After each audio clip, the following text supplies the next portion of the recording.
ಸ್ನೇಹಿತರೆ, ಭಾರತೀಯರು ಇತಿಹಾಸವನ್ನು ಬರೆದಿಡಲಿಲ್ಲ ಎಂಬ ಆರೋಪ ಮೊದಲಿನಿಂದಲೂ ಇದೆ. ಆದರೆ ಬರೆದಿಟ್ಟ ಕೆಲವೊಂದು ದಾಖಲೆಗಳನ್ನು ನಾವು ಇತಿಹಾಸವೆಂದು ಅಂದುಕೊಳ್ಳಲೇ ಇಲ್ಲ. 2000ನೇ ಇಸವಿಯ ಸಮಯದಲ್ಲಿ ತಮಿಳುನಾಡಿನ ಕರಾವಳಿ ತೀರದಲ್ಲಿ ಒಂದು ಶೋಧವಾಗುತ್ತದೆ. ಒಂದು ಕಾಲದಲ್ಲಿ ಶ್ರೀಮಂತವಾಗಿ ಸಾಂಸ್ಕೃತಿಕವಾಗಿ ತುಂಬ ಮುಂದುವರೆದಿದ್ದ ನಗರವೊಂದು ಸಾಗರ ದಾಳದಲ್ಲಿ ಆಗ ಪತ್ತೆಯಾಗಿತ್ತು. ಬಂಗಾಳ ಕೊಲ್ಲಿಯಲ್ಲಿ ಮುಳುಗಿದ್ದ ನಗರ ಇಂದಿನ ಆಧುನಿಕ ಬಂದರುಗಳಿಗಿಂತ ವಿದೇಶಿ ವ್ಯಾಪಾರಗಳಿಗಿಂತ ತುಂಬ ಮುಂಚೆಯೇ ವಿಶ್ವ ಭೂಪಟದಲ್ಲಿ ತನ್ನ ಹೆಸರನ್ನು ಬರೆದು ಹೋಗಿತ್ತು. ಆ ನಗರದ ಹೆಸರೇ ಪೂಂಪುಹಾರ್. ಅದಕ್ಕೆ ಇನ್ನೊಂದು ಹೆಸರು ಇತ್ತು, ಕಾವೇರಿ ಪೂಂಪಟ್ಟಿನಂ. ಇದು ಕೇವಲ ಒಂದು ಬಂದರು ನಗರವಾಗಿರಲಿಲ್ಲ, ಚೋಳ ಸಾಮ್ರಾಜ್ಯದ ಹೃದಯ ಭಾಗವಾಗಿತ್ತು. ಸ್ನೇಹಿತರೆ, 18ನೇ ಮತ್ತು 19ನೇ ಶತಮಾನದ ಸಮಯದಲ್ಲಿ, ಅಂದರೆ ಭಾರತವನ್ನು ಬ್ರಿಟಿಷರು ಆಳುತ್ತಿದ್ದಾಗ, ತಮಿಳುನಾಡಿನ ಈ ಭಾಗದಲ್ಲಿ ಮೀನುಗಾರರು ಒಂದು ರಹಸ್ಯವನ್ನು ಹೇಳುತ್ತಿದ್ದರು. ಸಮುದ್ರದ ನೀರಿನಡಿಯಲ್ಲಿ ಕಲ್ಲಿನಿಂದ ನಿರ್ಮಿಸಿದ ರಚನೆಗಳು ಕಾಣುತ್ತಿವೆ ಎಂದು ಅವರು ಹೇಳುತ್ತಿದ್ದರು. ಆದರೆ ಅವರ ಮಾತುಗಳನ್ನು ಯಾರೂ ಅಂದು ಗಂಭೀರವಾಗಿ ತೆಗೆದುಕೊಳ್ಳುತ್ತಿರಲಿಲ್ಲ. ಆದರೆ ಈ ವಿಷಯದ ಬಗ್ಗೆ ಗಂಭೀರವಾಗಿ ಚಿಂತನೆ ಶುರುವಾಗಿದ್ದು 1960ರ ದಶಕದಲ್ಲಿ. ಈ ಕರಾವಳಿ ತೀರವನ್ನು ಶೋಧಕ್ಕೊಳಪಡಿಸಿದಾಗ ಅಲ್ಲಿ ಇಟ್ಟಿಗೆಯ ರಚನೆಗಳು ಕಂಡುಬರುತ್ತವೆ. ಸಮುದ್ರ ಮಟ್ಟದಲ್ಲಾದ ಬದಲಾವಣೆಯಿಂದ ಎದುರಿಗಿದ್ದ ಭೂಭಾಗ ಮುಳುಗಿರಬಹುದು ಎಂಬ ತೀರ್ಮಾನಕ್ಕೆ ಅವತ್ತು ಬರಲಾಗಿತ್ತು. ಆದರೆ ಈ ಜಾಗದಲ್ಲಿ ಹಿಂದೊಂದು ಕಾಲದಲ್ಲಿ ಒಂದು ಬೃಹತ್ ಬಂದರು ಇತ್ತು ಎಂಬುದಕ್ಕೆ ಆ ಮೊದಲೇ ದಾಖಲೆಗಳಿದ್ದವು. ಆದರೆ ಅದನ್ನು ಕೇವಲ ಒಂದು ದಂತಕಥೆ ಎಂದು ಮಾತ್ರ ತಿಳಿಯಲಾಗಿತ್ತು. ತಮಿಳಿನ ಸಂಗಮ ಸಾಹಿತ್ಯದಲ್ಲಿ ಈ ಪೂಂಪುಹಾರ್ನ ಬಗ್ಗೆ ಬರೆಯಲಾಗಿತ್ತು. 2000 ವರ್ಷದಷ್ಟು ಹಳೆಯ ಆ ಸಾಹಿತ್ಯದಲ್ಲಿ ಪೂಂಪುಹಾರ್ ಎಂಬ ರೇವು ಪಟ್ಟಣದ ಉಲ್ಲೇಖವಿತ್ತು. ಶಿಲಾಪತ್ತಿಕಾರಂ ಮತ್ತು ಮಣಿಮೇಲಕೈ ಎಂಬ 2 ಕೃತಿಗಳು ಕ್ರಿಸ್ತಪೂರ್ವ 2ನೇ ಶತಮಾನ ಮತ್ತು ಕ್ರಿಸ್ತ ಶಕ 2ನೇ ಶತಮಾನದ ಸಮಯದಲ್ಲಿ ಬರೆಯಲ್ಪಟ್ಟಿದ್ದವು. ಇವುಗಳಲ್ಲಿ ಈ ಬಂದರು ಪಟ್ಟಣ ಮುಳುಗಡೆಯಾದ ಬಗ್ಗೆ ಉಲ್ಲೇಖಗಳಿದ್ದವು. 2000 ವರ್ಷದ ಮುಂಚೆಯೇ ಇದರ ಬಗ್ಗೆ ಬರೆಯಲಾಗಿತ್ತು, ಆದರೆ ನಮಗದರ ಬಗ್ಗೆ ಗಮನವಿರಲಿಲ್ಲ. ಕೇವಲ ಮೀನುಗಾರರು ನೋಡಿದ ಸಾಕ್ಷಿಗಳು ಮುಂದೆ ಈ ನಗರದ ಅಸ್ತಿತ್ವದ ಬಗ್ಗೆ ಶೋಧ ನಡೆಸುವಂತಾಯಿತು. 1980 ಮತ್ತು 90ರ ದಶಕದಲ್ಲಿ ಆರ್ಕಿಯಾಲಜಿ ಸರ್ವೆ ಆಫ್ ಇಂಡಿಯಾ ಮತ್ತು ನ್ಯಾಷನಲ್ ಇನ್ಸ್ಟಿಟ್ಯೂಟ್ ಆಫ್ ಓಷಿಯಾನಾಲಜಿ ಸೇರಿ ಈ ಪ್ರದೇಶದಲ್ಲಿ ಅಂಡರ್ ವಾಟರ್ ಡೈವಿಂಗ್ ಸರ್ವೆಗಳನ್ನು ನಡೆಸುತ್ತಾರೆ. ಇವರು ಸೋನಾರ್ ಮ್ಯಾಪಿಂಗ್ಗಳನ್ನು ಕೂಡ ಮಾಡುತ್ತಾರೆ. ಅವರಿಗೆ ಸಮುದ್ರದಲ್ಲಿ ಇಟ್ಟಿಗೆಯ ಗೋಡೆಗಳು, ಹಡಗುಕಟ್ಟೆಯ ರೀತಿಯ ರಚನೆಗಳು, ಒಂದು ನಗರದ ರಚನೆಗಳು ಕಂಡುಬರುತ್ತವೆ. 2000ನೇ ಇಸವಿಯವರೆಗೆ ಈ ಸಂಶೋಧನೆಗಳು ಮುಂದುವರಿಯುತ್ತವೆ. ಕೊನೆಗೆ ವಿಜ್ಞಾನಿಗಳು ಈ ಪೂಂಪುಹಾರ್ ಎಂಬ ಅಂಡರ್ ವಾಟರ್ ಸಿಟಿ ನೀರಿನಲ್ಲಿ ಇದೆ ಎಂದು ಅಧಿಕೃತವಾಗಿ ಘೋಷಿಸುತ್ತಾರೆ. ಸ್ನೇಹಿತರೆ, ಈ ಪೂಂಪುಹಾರ್ ಪಟ್ಟಣಕ್ಕೆ ಕಾವೇರಿ ಪೂಂಪಟ್ಟಿನಂ ಎಂಬ ಹೆಸರು ಇತ್ತು. ನಮ್ಮ ರಾಜ್ಯದಲ್ಲಿ ಹುಟ್ಟುವ ಕಾವೇರಿ ನದಿ ತಮಿಳುನಾಡಿಗೆ ಹರಿದು ಬಂಗಾಳ ಕೊಲ್ಲಿಯನ್ನು ಸೇರುತ್ತದೆ. ಆ ನದಿ ಪಾತ್ರದಲ್ಲಿ ನಗರ ಹುಟ್ಟಿಕೊಂಡಿತ್ತು. ಪ್ರಾಚೀನ ತಮಿಳು ಸಾಹಿತ್ಯದ ಪ್ರಕಾರ ಈ ಪೂಂಪುಹಾರ್ ನದಿಗಳು, ರಸ್ತೆಗಳು, ಹಡಗುಗಳು ಮತ್ತು ಒಂದು ಸಂಸ್ಕೃತಿಯ ಸಂಕೇತವಾಗಿತ್ತು. ಆ ನಗರವನ್ನು ಎಷ್ಟು ಬುದ್ಧಿವಂತಿಕೆಯಿಂದ ರಚಿಸಿದ್ದರೆಂದರೆ, ವಸತಿ ಪ್ರದೇಶ ಬೇರೆ ಇರುತ್ತಿತ್ತು, ಮಾರುಕಟ್ಟೆಗಳು ಬೇರೆ ಇರುತ್ತಿತ್ತು, ಧಾರ್ಮಿಕ ಕೇಂದ್ರಗಳು ಬೇರೆ ಇರುತ್ತಿತ್ತು, ಹಾಗೆಯೇ ಬಂದರು ಪ್ರದೇಶ ಬೇರೆಯೇ ಇರುತ್ತಿತ್ತು. ಇದೆಲ್ಲ 2000ದಿಂದ 2300 ವರ್ಷಗಳ ಹಿಂದಿನ ನಗರದ ಒಂದು ವಿನ್ಯಾಸವೆಂದರೆ ಆಧುನಿಕ ಕಾಲದ ನಾವು ಆಶ್ಚರ್ಯ ಪಡಲೇಬೇಕು. ಚೋಳರು ತಂಜಾವೂರನ್ನು ರಾಜಧಾನಿಯನ್ನಾಗಿ ಮಾಡಿಕೊಂಡಿದ್ದರು. ಆದರೆ ತಂಜಾವೂರು ಪ್ರವರ್ಧಮಾನಕ್ಕೆ ಬರುವ ಮೊದಲು ಪೂಂಪುಹಾರ್ ಅವರ ರಾಜಧಾನಿಯಾಗಿತ್ತು.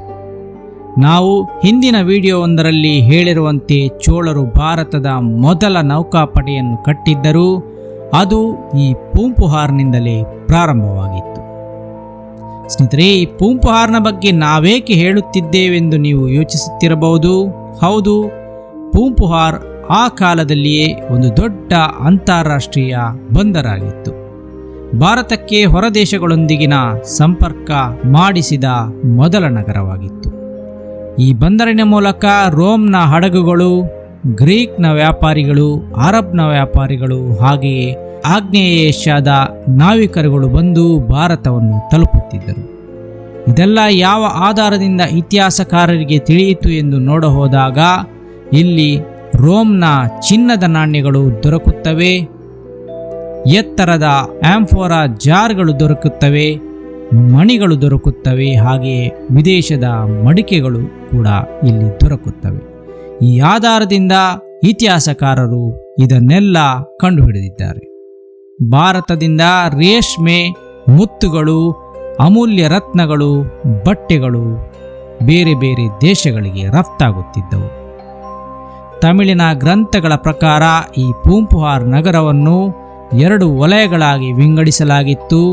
ಒಂದು ಮರವೂರು ಪಕ್ಕಂ, ಅಂದರೆ ಇದು ಕರಾವಳಿ ತೀರವಾಗಿತ್ತು, ಇಲ್ಲಿ ವ್ಯಾಪಾರ ಚಟುವಟಿಕೆಗಳು ನಡೆಯುತ್ತಿದ್ದವು. ಹಾಗೆ ಇನ್ನೊಂದು ವಲಯ ಪಟ್ಟಿನ ಪಕ್ಕಂ, ಇದು ಒಳನಾಡಿನ ವಸತಿ ಪ್ರದೇಶವನ್ನು ಒಳಗೊಂಡಿತ್ತು ಎನ್ನಲಾಗಿದೆ.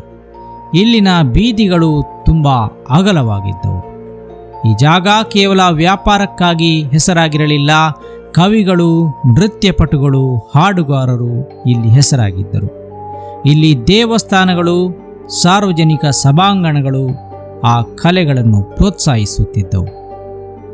ಶಿಲಾಪತ್ತಿಕಾರಂ ಎಂಬ ಕಾವ್ಯ ತಮಿಳಿನ ಪ್ರಮುಖ ಕಾವ್ಯ. ಇದರಲ್ಲಿ ಕನ್ನಗಿ ಎಂಬ ಮಹಿಳೆಯ ಜೀವನ ಕಥೆಯನ್ನು ಹೇಳಲಾಗಿದೆ.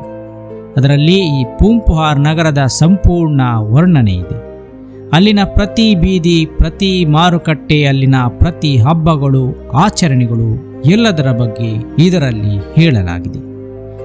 ಇಂತಹ ಒಂದು ವೈಭವಯುತವಾಗಿ ಮೆರೆಯುತ್ತಿದ್ದ ನಗರವೇಕೆ ಇಂದು ಸಮುದ್ರದಾಳದಲ್ಲಿ ಕಂಡುಬರುತ್ತಿದೆ ಎಂಬ ಪ್ರಶ್ನೆ ನಿಮಗೀಗ ಬರಬಹುದು. ಹೌದು, ಪೂಂಪುಹಾರ್ ಬಂದರು ಪಟ್ಟಣ ಮುಳುಗಡೆಯಾಗಿ ಸಮುದ್ರದಾಳಕ್ಕೆ ಸೇರಿಕೊಂಡಿದೆ. ಈ ಮುಳುಗಡೆಗೆ ಕಾರಣವೇನೆಂದು ನೋಡಹೋದಾಗ ಇತಿಹಾಸಕಾರರು ಹೇಳುತ್ತಾರೆ, ಒಂದೋ ಬಾರಿ ಕಡಲ್ಕೊರೆತ ಈ ನಗರವನ್ನು ಕೊಚ್ಚಿಕೊಂಡು ಹೋಗಿರಬಹುದು, ಅಥವಾ ಪ್ರಬಲವಾದ ಸುನಾಮಿಯೊಂದು ಈ ನಗರವನ್ನು ಮುಳುಗಿಸಿರಬಹುದು ಎನ್ನುತ್ತಾರೆ.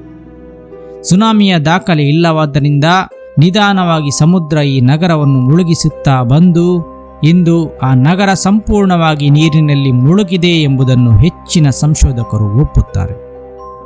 ಆರ್ಕಿಯಾಲಜಿ ಸರ್ವೆ ಆಫ್ ಇಂಡಿಯಾದವರು ನೀರಿನಡಿಯಲ್ಲಿ ಕಂಡ ಕಲ್ಲಿನ ಗೋಡೆಗಳು, ಇಟ್ಟಿಗೆಯ ರಚನೆಗಳು, ಹಡಗುಕಟ್ಟೆಯ ರಚನೆಗಳು ಪೂಂಪುಹಾರ್ ನಗರ ಈಗಲೂ ಸಾಗರದಾಳದಲ್ಲಿ ಇದೆ ಎಂಬುದಕ್ಕೆ ಸಾಕ್ಷಿಯಾಗಿದೆ. ಅಷ್ಟೇ ಅಲ್ಲ, ಪ್ರಾಚೀನ ಗ್ರಂಥಗಳಲ್ಲಿ ಉಲ್ಲೇಖಿಸಿದ್ದು ನಿಜ ಎಂಬುದನ್ನು ಇದು ಹೇಳುತ್ತದೆ. ಪೂಂಪುಹಾರ್ ಪಟ್ಟಣ ಇತ್ತೆಂಬುದಕ್ಕೆ ಸಾಕ್ಷಿಗಳು ಸಿಕ್ಕಾಗಿದೆ. ಈಗಿನ ಈ ಕರಾವಳಿ ಪ್ರದೇಶದಲ್ಲಿ ಮ್ಯೂಸಿಯಂ ಒಂದು ಸ್ಥಾಪನೆಯಾಗಿ ಅದರಲ್ಲಿ ಆ ಜಾಗದಲ್ಲಿ ದೊರೆತ ವಸ್ತುಗಳನ್ನೆಲ್ಲ ಇಡಲಾಗಿದೆ. ಇದು ಯಾಕೆ ಮುಖ್ಯವಾಗುತ್ತದೆ ಎಂಬ ಪ್ರಶ್ನೆ ನಿಮ್ಮಲ್ಲಿ ಖಂಡಿತ ಬರುತ್ತದೆ. ಪೂಂಪುಹಾರ್ ಭಾರತದಲ್ಲಿ 2000 ವರ್ಷದಷ್ಟು ಹಿಂದೆಯೇ ನಿರ್ಮಾಣವಾದ ಒಂದು ಸುಸಜ್ಜಿತ ನಗರ. ಇದು ಹೊರ ದೇಶಗಳೊಂದಿಗೆ ಸಂಪರ್ಕ ಹೊಂದಿತ್ತು, ವ್ಯಾಪಾರ ಸಂಬಂಧ ಹೊಂದಿತ್ತು. ಇದರಿಂದ ಭಾರತ ಆ ಕಾಲದಲ್ಲಿಯೇ ಜಾಗತಿಕ ಸಂಪರ್ಕ ಹೊಂದಿತ್ತು ಎಂಬುದು ತಿಳಿದು ಬರುತ್ತದೆ. ತಾಂತ್ರಿಕವಾಗಿ ಸಮರ್ಥ ಮತ್ತು ಸಾಂಸ್ಕೃತಿಕವಾಗಿ ಮುಂದುವರಿದಿತ್ತು ಎಂಬುದು ತಿಳಿಯುತ್ತದೆ. ಪಟ್ಟಣದ ರಚನೆ ಮತ್ತು ಸಾಗರೋತ್ತರ ವ್ಯಾಪಾರಗಳ ಕ್ಷೇತ್ರದಲ್ಲಿ ತಮಿಳು ಜನರು ಮುಂದುವರಿದಿದ್ದರು ಮತ್ತು ಭಾರತೀಯರು ಆ ಸಾಧನೆ ಮಾಡಿದ್ದರು. ಹಾಗೆಯೇ ಭಾರತದ ಮರೆತು ಹೋದ ಈ ಶ್ರೀಮಂತ ಸಾಗರ ಪರಂಪರೆಯನ್ನು ಇದು ಎತ್ತಿ ತೋರಿಸುತ್ತದೆ. ಸ್ನೇಹಿತರೆ, ಕೆಲ ದಿನಗಳಿಂದ ಈ ಪೂಂಪುಹಾರ್ ಪಟ್ಟಣದ ಬಗ್ಗೆ 15,000 ವರ್ಷಗಳ ಹಳೆಯ ನಗರ ಎಂದು ಸೋಷಿಯಲ್ ಮೀಡಿಯಾಗಳಲ್ಲಿ, ಯೂಟ್ಯೂಬ್ಗಳಲ್ಲಿ ಹೇಳಲಾಗುತ್ತಿದೆ. ಆದರೆ ಇದು ನಿಜವಲ್ಲ. ಆರ್ಕಿಯಾಲಜಿ ಶೋಧಗಳಿಗೆ ಇದರ ಬಗ್ಗೆ ಯಾವುದೇ ಆಧಾರಗಳು ಸಿಕ್ಕಿಲ್ಲ. ಇದನ್ನು ತಿಳಿಸಲೆಂದೇ ನಾವಿಂದು ಈ ವಿಡಿಯೋ ಮಾಡಿದ್ದೆವು. ಪೂಂಪುಹಾರ್ ಯಾರಿಂದಲೂ ನಾಶವಾಗಲಿಲ್ಲ, ಸಾಗರವೇ ಅದನ್ನು ಮರೆಯಾಗಿಸಿಬಿಟ್ಟಿತು. ಆದರೆ ಅದರ ಕತೆ ನಮ್ಮಿಂದ ಮರೆಯಾಗಲು ಕೇಳುತ್ತಿಲ್ಲ. ಅಲ್ಲಿನ ದಡಕ್ಕೆ ಬಂದು ಬಡಿಯುವ ಪ್ರತಿಯೊಂದು ಅಲೆ ಕೂಡ ಅಲ್ಲಿ ಒಮ್ಮೆ ಜೀವಿಸಿದ್ದ ವ್ಯಾಪಾರಿಗಳ, ಕವಿಗಳ, ರಾಜರ, ಸಾಮಾನ್ಯ ಜನರ ಕಥೆಯನ್ನು ನಮಗೆ ಕಿವಿಯಲ್ಲಿ ಪಿಸುಗುಡುತ್ತವೆ.